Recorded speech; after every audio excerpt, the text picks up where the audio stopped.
Serious Sam is a very serious game. Not. Okay, not jokes are so last millennium, but really so is this game. Well, okay, it came out in 2001, but even then it was a bit of a throwback in some ways. First-person shooters were becoming more sophisticated with immersive narratives and intricate world building. There isn't much that's sophisticated about Serious Sam, although the technology it used to render so many enemies in such large spaces was actually quite impressive for the time. But in pretty much every other respect, it's an unsophisticated game. Not that that's a bad thing necessarily, so let's see how it holds up decades later. The version I first played back in the day was actually the OG Xbox version, as my PC at the time could barely run a text document with single-digit frame rates. Well, okay, that's not entirely true. It could run Doom just fine, and as you might know if you've seen many of my videos, I love Doom. I do now, and I did then. Serious Sam was often compared to Doom, so I was keen to play it, even if the console version was my only option. And I absolutely loved it. Not as much as Doom, sure, and tonally, its lighthearted take on the FPS genre was a million miles from Doom's grim, heavy metal journey through hell. But I had a lot of fun, although playing an FPS with a controller will never be my preference. Today though, I'm playing the first encounter, the first chapter of the Serious Sam universe, and it's the fully upgraded modern version using Serious Sam Fusion, which is sort of like a hub where all the Serious Sam games live these days. Apart from Serious Sam 2, the black sheep of the family, but I might get to that one day. So I've got nice new shiny graphics along with a whole bunch of other tweaks and updates to make the whole experience a bit smoother. But I'll be honest, I kind of regret playing through the version with the fancy new graphics. The older graphical style had a certain charm to it that's completely lost in the new versions. So when and if I get around to the second encounter, I think I'll go with the old school visuals. The next choice to be made is on the difficulty. Of course, me being me, I'm inclined to make things as easy as possible, but I know from past experience that tourist mode in this game is very easy indeed. It's genuinely almost impossible to die, as you have regenerating health and enemies do almost no damage. So how about easy mode? Well, I actually played Serious Sam in VR not that long ago, on easy, and despite the limitations in mobility in VR, I found it mostly unchallenging. So this time I figure I'll go for normal, which for me is abnormal, but I can always restart a level on an easier setting if need be. Incidentally, I do recommend trying Serious Sam in VR if you can. The simple shooting action works great in VR, and the fact that you can dual wield any combination of guns in the game makes you feel like a living arsenal. I'd actually hoped to make this entire video about the VR version, but when I tried to record it, it looked like this. So mouse and keyboard it is. Okay, into the game we go. The intro is low budget, just a text scroll, and the text itself is some nonsense about interdimensional monsters, time travel, and some dude bro named Sam. Yeah, the story in this game is not really worth paying attention to, although the character of Sam has a certain rough charm. He's basically a Slavic interpretation of someone like Duke Nukem, crafted with a sense of humour that sometimes works and sometimes doesn't, but is never too obnoxious or distracting. Well, maybe not never, but not usually. The first level is a decent if unremarkable start to the game. It's a good introduction to the Egyptian setting, the enemies you'll be facing and the weapons you'll be using to reduce them to a fine red mist. You start with a revolver, or two of them if you immediately turn to your right and grab the second one.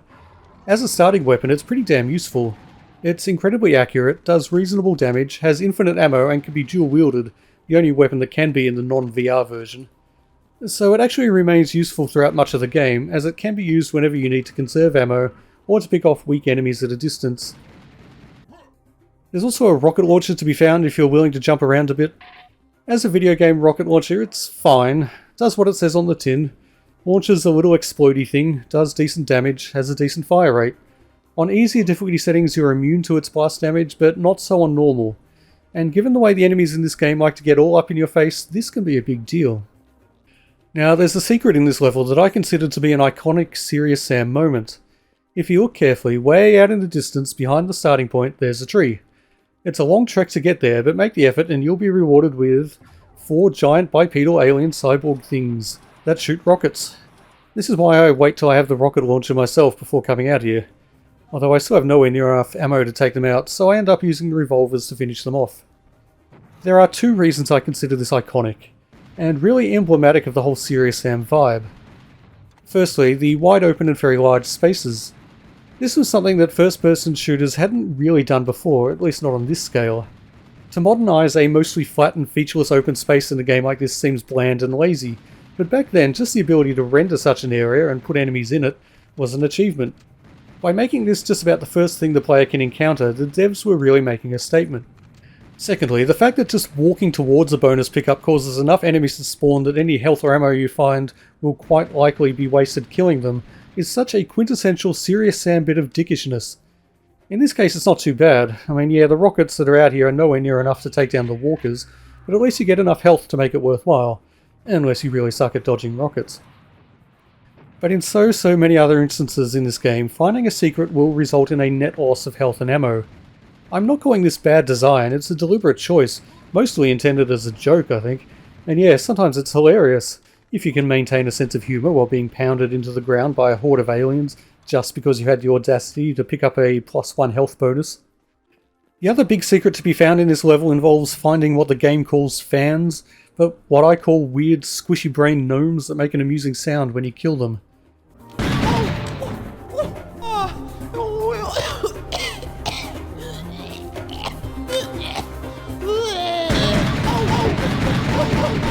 I don't know exactly what's going on here, but I'm guessing it's some sort of supported tribute, the kind of thing you'd get these days if you backed a game at a high enough tier on Kickstarter. There's another door on the other side that contains similar looking developers, but I couldn't figure out how to open that one this time around. The rest of the first level is pretty simple. In terms of complexity, or lack thereof, it's got more in common with an early Doom map than something like Quake, or anything from the full 3D era of first-person shooters. And that's fine. Like I say, Serious Sam really was something of a throwback even then. But as we'll see going forward, simplicity, even elegant simplicity, can lead to repetition and eventually tedium. The shotgun makes an appearance here in level 1, and like the rocket launcher, it's fine. It does exactly what you'd expect it to do. Opinions on its appearance are down to personal taste. For me it's kind of meh, but it's not bad. More importantly, we also get our first glimpse of the Clear Skeleton. That's clear with a K, not with a C. It's one of Serious Sam's best and most recognisable enemies.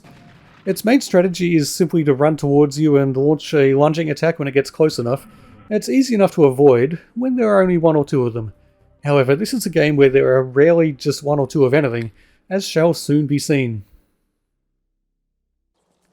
Level 2 opens with another iconic moment, introducing another iconic enemy.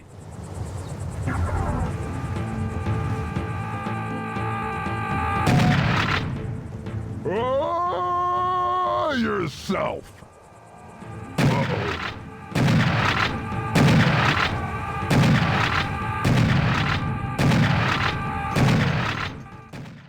It's a great moment, hilarious in its day and still kind of amusing. These headless jerks just run towards you and explode, an incredibly basic tactic that highlights better than anything else just how the simplicity of Serious Sam can work in its favour. When you're standing in the middle of an open area and these guys are running at you from every angle and you're having to listen carefully to the volume of their cries to determine which ones are getting closest, and you're firing constantly and carefully knowing that a single miss could allow one of them to get close enough to blow up in your face, that is peak Serious Sam. Throw in a variety of other enemies sniping at you from afar or charging in with the kamikazes, and you've got some real chaos. Unsophisticated? Sure. Fun? Honestly, yeah, it still is. I'm kind of unsophisticated myself, so I guess that helps.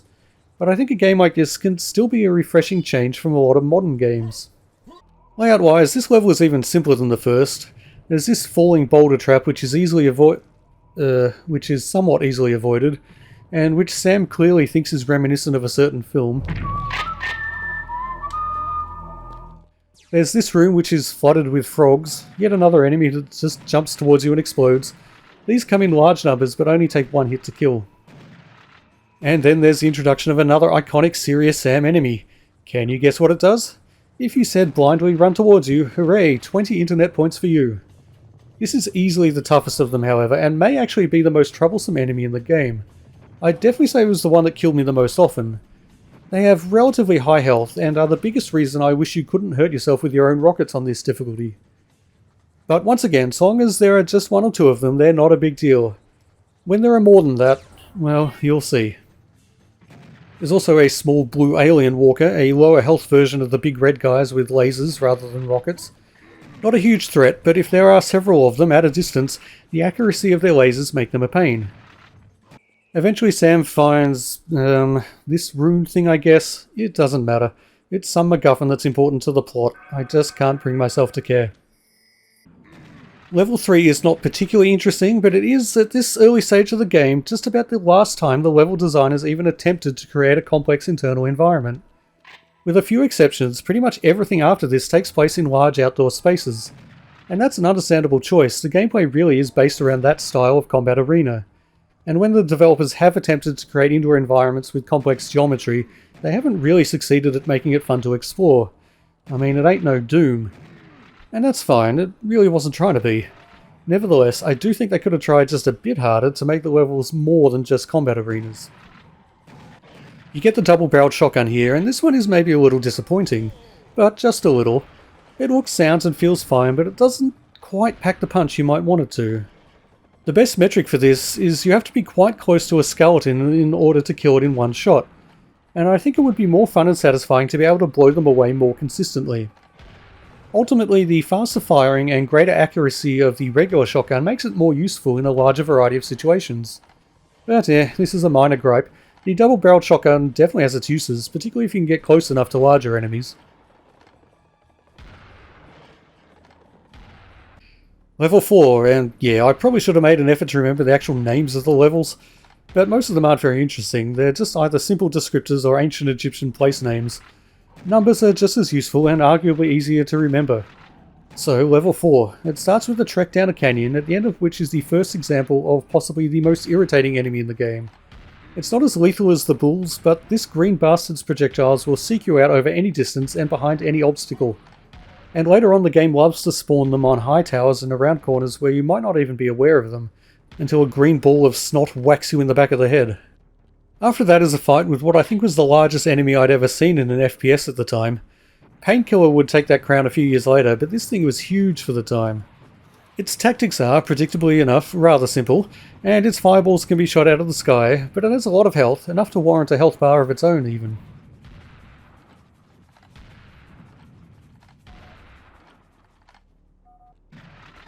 Inside are a couple of these scorpion chain gunner things, another annoying and dangerous opponent, largely because they're the only hit scan enemies in the game, really, making them a threat at any range. They come in two varieties, large and slightly less large, but they're both a pain. There's a bit more faffing about until you find possibly my favourite weapon in the game, the Tommy gun. Functionally, it's really just a basic machine gun, not too dissimilar to Doom's minigun, but it's super accurate, does good damage quite quickly, and is overall the most widely useful weapon in the game, I'd argue. It certainly mows down the frogs and kamikazes, and any of the weaker enemies. Sam finds the second rune symbol thing. Apparently they're called elements. Whatever. And then, if you notice this fairly obvious destructible wall, you can use the teleporter to avoid falling off the rickety bridge, and instead enter the first of two secret levels. Like most of the secrets in this game, finding it can almost seem more like a punishment than a reward, as you're unlikely to find more health and ammo than you lose, but it is nice to explore a different sort of environment. It's not the only level to have this lush greenery, the next level has a bit of it too, but it is the only one that uses it extensively. And this circular waterfall is pretty cool. There are a lot of these flying harpies in this level, and they're one of the less threatening creatures in the game. Unlike a lot of the enemies, they move slower than you do, so it's tough for them to overwhelm you, and their projectiles are easily avoidable and don't do that much damage. But like everything else in this game, they can be annoying in large quantities, and the fact they're small and usually at a distance means if you don't have ammo for the right weapons, actually killing them can be a pain. I got my one and only crash in this level. Not a huge deal thanks to my save scumming ways, I did not lose much progress.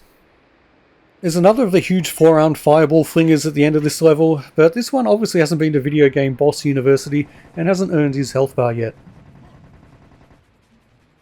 Level 6, or level 5 if you don't include the secret level. I don't care, and I suspect you don't either. After the pleasant, grassy starting area, it's mostly a linear series of corridors, not super interesting. There are two new weapons, however. The first is the grenade launcher. This thing is actually more useful than it might appear to begin with. You can hold down the trigger for a long shot, almost strong enough to turn it into a rocket, or you can fire it rapidly, causing the grenades to lob out just a few meters in front of you. Because you can do this quite quickly, if you can get close enough to enemies, you can do a lot of damage in a short time. Of course, getting close to enemies is a risky proposition, and if you're too close when you're firing this thing, you're just going to blow yourself up as well as your target.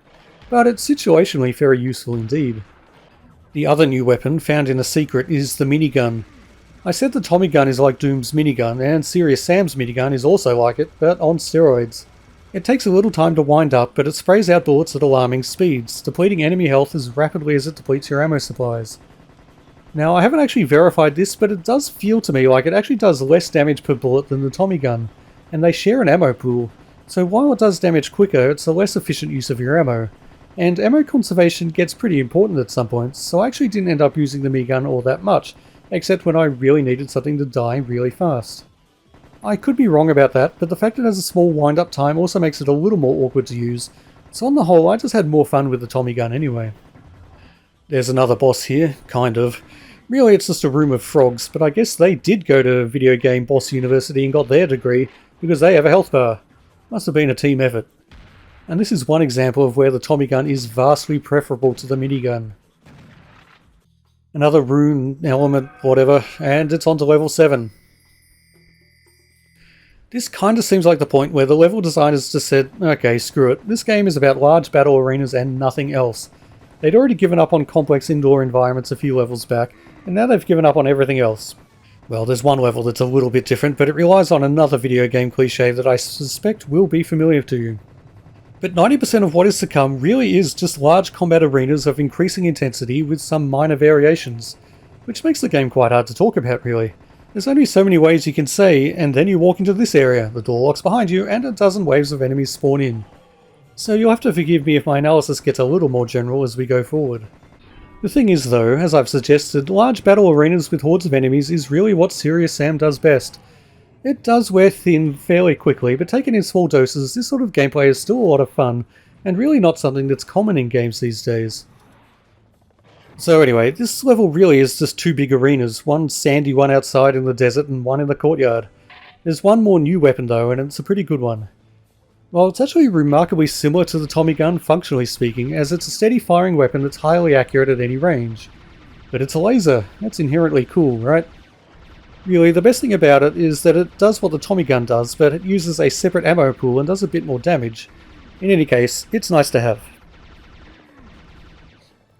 Level 8. More combat arenas. Or actually just one big combat arena with lots of small buildings, making it tougher to see where enemies are coming from. This is where the green four-armed dudes start becoming a real pain in the ass, as even if you can't see them, they can launch a snot ball that will track you down wherever you're hiding. And the Scorpion hit scanners are also annoying, as the designers like putting them on high towers where they can snipe you from afar while you're dealing with ground-based foes, most of whom are trying to blow you up, or at least rip your face off. And this level contains possibly the most hilarious of the secret traps. It's really kind of funny, especially if you're a save scummer like me. Grab this simple +1 health and the rockets, and you'll be locked in a tiny space, whereupon several enemies will spawn at extremely close range and do their best to usher you into the afterlife. I had very low health and I knew very well what was coming, but I still had to do it, even after they killed me once. God knows what sadistic urge drives me to it. Okay, down this hole, stopping only for the much needed secret health and armor, and it's on to the sewer level. Put that up on the tally for me, would you, Civvy? Actually, I think he already did that on his video for this game. Go watch that if you haven't, it's better than this one. Anyway, this sewer level lives up to the stereotype of these levels being rather bland, unattractive, and not that much fun. Yes, the rest of the game is getting pretty repetitive, but it's still more fun than this. There are loads of these fish here. I haven't mentioned them before, but wherever there's water in this game, they'll be there. They die quickly, but they seem to pop out of the dimly lit underwater environments from every single angle and can deal a fair bit of damage with their lightning attacks. Fortunately, water is not a huge feature of this game. Right, level number... I've lost track. It really doesn't matter. We've got more courtyards and another area packed with small buildings. And then there's the defining feature of this level, a wide, winding open-air corridor, with more enemies spawning in with every step you take. It's still your standard Serious Sam gameplay, just in an arena that isn't square for once. It does, however, contain the best joke of the game. Approach this spike pit and you'll hear a rampaging bull approaching. It runs into the pit and dies. Stupid bull, you think, and then another one appears. So you let it also run into the pit and die. Except it doesn't. A platform appears and lets it run right over the pit and into your stupid gormless face. I'm not going to fall for it this time, because this isn't the sort of trap you forget, but I do have to give the game some credit for this sadistic bit of trickery. This whole section is actually one of the tougher bits of the game, and I died a few times before I could figure out a good strategy for these seemingly endless waves of skeletons. Even with a fully stocked arsenal, you don't have much ammo to waste. It took me a good few attempts to get my efficiency to a level where I could mow them all down before they overwhelmed me. After that, it's another giant courtyard with many waves of enemies. It's not the first, although I think it's the biggest so far, and it sure as hell won't be the last. No hum.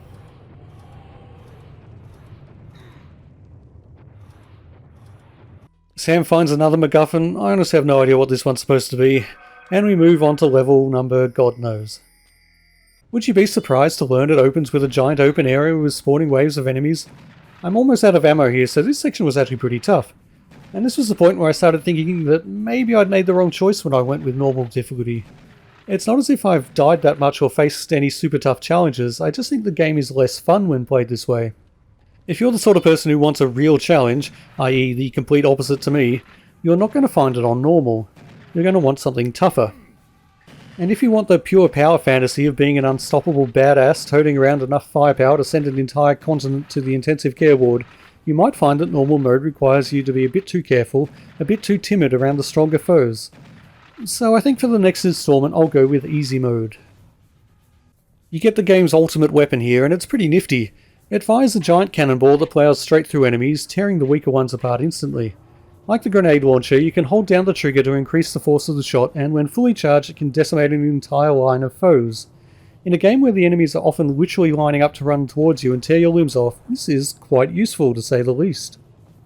Of course, it being the ultimate weapon, and me being me, I almost never use it because of the innate desire to conserve the most powerful ammo until after the point it's become useful. Anyway, after this wide open space there's another giant courtyard, of course, and then, could it be? Yes, it's another giant courtyard. This one though has 4 podiums for you to place your various MacGuffins on, which in this game counts as startling originality. And then, boss time.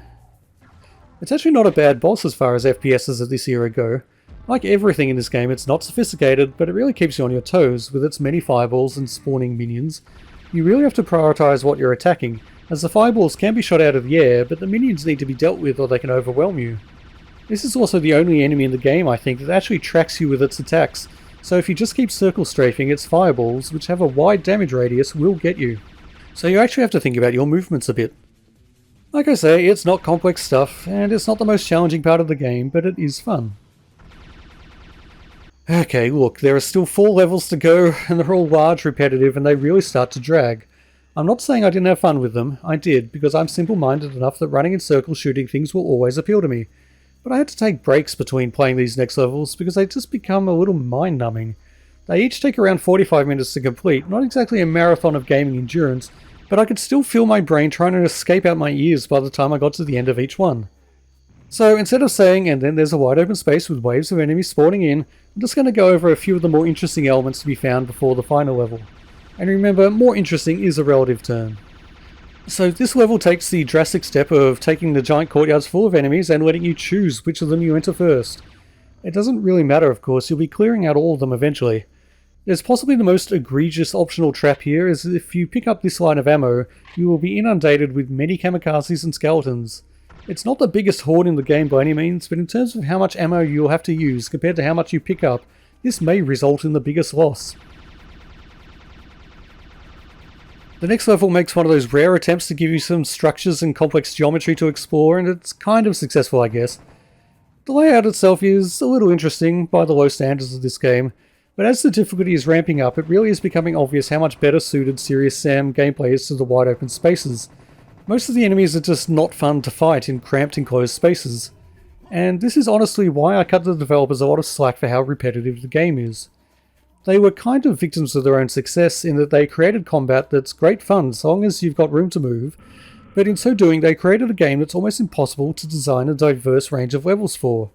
It's interesting to consider how they attempted to overcome this issue in further games, and hopefully I'll do some videos on them at some point.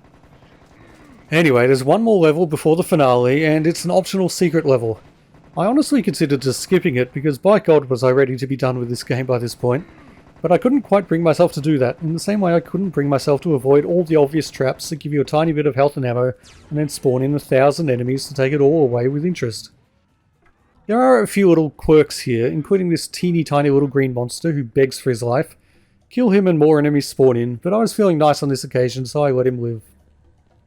There's also this giant, jarringly low-resolution pyramid that takes ages to walk around and turns into a giant stack of crates for no apparent reason. It really feels like the game wants you to blow them up, but if there's a way to do that, I couldn't find it. Okay, finally, it's time for the last level. It starts off with deep sigh. Yes, it's a giant courtyard with waves of enemies. There is one difference here, and it's the constantly respawning health and ammo. Pick one up and another will spawn in its place a short time later, so you effectively have infinite ammo, which is good because this is a tough one. The first waves of skeletons aren't too challenging, except perhaps for your patience, because they just keep spawning wave after wave, well beyond the point of reason and rationality. Then come the bulls, and for me this was the most challenging part of the game. I just couldn't figure out a way to kill them quickly enough to avoid getting overwhelmed, even with essentially infinite ammo and respawning health. If you let these guys come at you from different angles, you're effectively dead. So I died a lot, and then I realised that, contrary to what I'd believed, the ammo packs here do in fact also replenish your cannon ammo. I don't know why I assumed they didn't, but that assumption cost me many deaths. But once I realised that I could use the cannon as much as I wanted, this whole courtyard became rather trivial. And it's particularly satisfying to let a dozen bulls all line up and start charging you down, and then mow them down like bowling pins, if bowling pins were all neatly lined up all the way down the alley. So at last the final boss makes an appearance. This big guy doesn't do anything at first, he just walks slowly and menacingly towards the Great Pyramid. All you have to do is keep ahead of him while also dispatching the inevitable waves of enemies. And this is kind of tough too, as there are a lot of bulls here and you don't have the respawning ammo anymore. Things get tougher once the big bad arrives at the base of the pyramid. Now he starts taking an interest in you and starts unleashing a series of attacks that are really rather dangerous. His lasers can be avoided and his fireballs can be shot down, but other enemies continue to spawn, so your attention is going to be divided. And if you try hiding behind one of the pillars, yeah, they don't last long. You can damage him here, but you can't actually kill him as his health regenerates once you get it below a certain point. It's still worth doing what you can to whittle his health down, however, as eventually the door opens up and you can enter the final arena, and when you do so, the boss will remain at his current health level. And this final part of the fight, well, it's pretty disappointing. All you have to do is run to the jump pads in the corners of the room and use them to fall through the 4 portals, which for whatever reason causes the giant UFO hovering overhead to open fire. If the big bad is roughly in the center of the room and you've whittled down its health low enough, it'll keel over.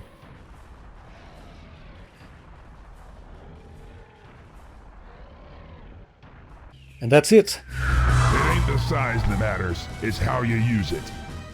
Sam utters one last witticism and flies off in the UFO. He makes a phone call to Mental, who is actually the ultimate bad guy of the Serious Sam series, I guess. I honestly can't remember if he's been mentioned once so far in the course of this game. Maybe in the opening text crawl or one of the many journal entries I didn't bother reading. I know he's mentioned in other games. I just can't bring myself to care. Anyway, the stage is set for the sequel, which actually came with the OG Xbox version I played back in the early 2000s, so in my memory this really is just the halfway point of the game. But I'll tell you what, this time around I am damn glad to be done with Serious Sam, for now at least. I just can't handle any more courtyards with waves of enemies. However, I can't deny that I have got a lot of enjoyment from this playthrough. Yes, it all starts to wear thin pretty quickly, but once I'd taken a break and gone off and played something a bit more mentally engaging, I found I was happy to dive back into Sam's unserious world of carnage and circle strafing, and running backwards while firing rocket after rocket into the foreheads of charging bulls. I know I've used the words simple and unsophisticated a lot, but the fact is that really is the main selling point of the game, and the main reason it's still fun. It's no coincidence that the 3 best enemies and most iconic enemies in the game, in my opinion at least, are the ones that don't do much other than run in a straight line right towards you. Okay, they might not engage the deeper parts of the brain, but they definitely engage the reptilian areas of the brain, the ones that govern fight or flight and, presumably, the use of heavy weaponry. Yes, the designers could have tried to add a little more variety, or at least been a bit more restrained in the way they embraced repetition. And to be fair, they tried just that with the sequel. How well did they succeed? I guess we'll find out in the next episode of whatever the hell this is. Until then, get off my lawn.